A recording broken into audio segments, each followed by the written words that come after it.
মিয়ানমারের অভ্যন্তরে এখনও সীমান্তরক্ষী বাহিনী বিজিপি জান্তা বাহিনীর সঙ্গে বিদ্রোহী গোষ্ঠী আরাকান আর্মির তুমুল সংঘর্ষ চলছে। এদিকে লড়াইয়ে টিকতে না পেরে সীমান্ত দিয়ে পালিয়ে বাংলাদেশে ঢুকে পড়ছে দেশটির বিজিপি ও সেনা সদস্যরা।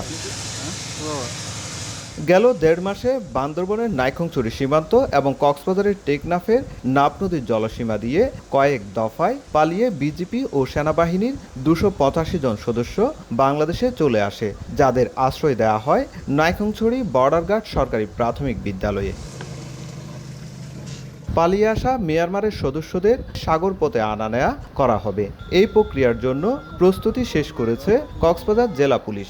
Law and order maintain, immigration সিস্টেমকে কার্যকরী করা সহ যে সকল বাংলাদেশি মায়ানমার থেকে প্রত্যাগমন করবেন তাদেরকে স্বজনের নিকট হস্তান্তরের যে ব্যবস্থা সেটি করা। ১, ২, ৩ ঢাকায় জমি জিতে নিন ১০০% ক্যাশব্যাক সহ ২০ কোটি টাকার পুরস্কার। পুরো প্রক্রিয়াটি বিজিবির অধীনে হলেও নিয়ন্ত্রণ করবে পররাষ্ট্র ও স্বরাষ্ট্র মন্ত্রণালয়, আর জাহাজে তুলে দেয়া এবং সাগরের নিরাপত্তার দায়িত্ব পালন করবে কোস্টগার্ড। আগামী পরশু হয়তো সম্ভব বা কয়েকদিন দেরিও হতে পারে, বাট এখন পর্যন্ত যে পরিকল্পনা রয়েছে সেই পরিকল্পনা মোতাবেক আমরা একইভাবে যেভাবে সহায়তা দিয়ে আসছি সেই একইভাবে আমরা সহায়তা দিয়ে।